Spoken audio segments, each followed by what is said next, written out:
இது பாருங்கள், வித்தியாசமான ஊமத்தங்காய். ஊமத்தை ஆனால் இலையெல்லாம் பெருசு பெருசாக இருக்குது. ஊமத்தங்காய் மாதிரி தான் இருக்குது. பூ வந்து இப்படி இருக்குது. உங்களுக்கு யாருக்குன்னா தெரிஞ்சதுன்னா சொல்லுங்கள்.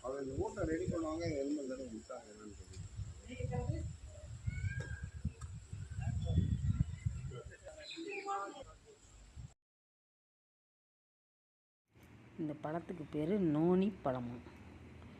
நான் வந்து ஊமத்தை செடியாட்டம் இருக்குதுன்னு சொல்லி அவங்கக்கிட்ட கேட்டு பறிச்சுட்டு அதுக்கப்புறம் தான் பழம் பறிக்கலாமா அப்படின்னு கேட்டுட்டு பறிச்சிட்டேன். நான் பறிக்கும்போது இந்த மாதிரி காயாகவே இருந்துச்சு. இது வந்து பழுத்துரும் ஒரு நாள் அப்படின்னு சொன்னாங்க. அப்புறம் தான் சொன்னாங்க இது நோனி பழம், ஊமத்தங்காய் இல்லை அப்படின்னு சொன்னாங்க. இது வந்து கேன்சருக்கு நல்லதாம்மா. இந்த மாதிரி இருக்கும்போதே சாப்பிட்ணுமா. இந்த மாதிரி பழுத்துருச்சுனாக்கா வாசம் வரும், சர்க்கரை போட்டு தான் திங்க முடியும் அப்படின்னு சொன்னாங்க.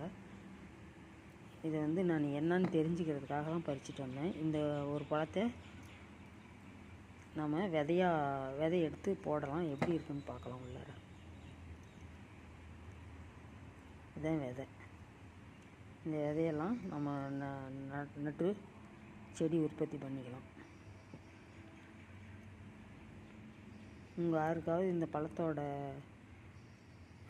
பழத்தோட நன்மைகள் தெரிஞ்சதுனாக்கா சொல்லுங்கள். எனக்கு இது என்னன்னு தெரியாமல் தான் நான் பறித்தேன். அதுக்கப்புறம் தான் அவங்கக்கிட்ட கேட்டு நான் இதுக்கு விளக்கம் தெரிஞ்சுக்கிட்டேன். உங்கள் யாருக்காவது தெரிஞ்சதுன்னா சொல்லுங்கப்பா. இது வந்து சீத்தாப்பழம் கொட்டை மாதிரியே இருக்குது பாருங்கள். நம்ம சீத்தாப்பழம் சாப்பிடுவோம் இல்லையா, அதே மாதிரி தான் இருக்குது. சொலையாக இருக்குது. இதில் தான் விதை இருக்குது. இதுதான் விதை.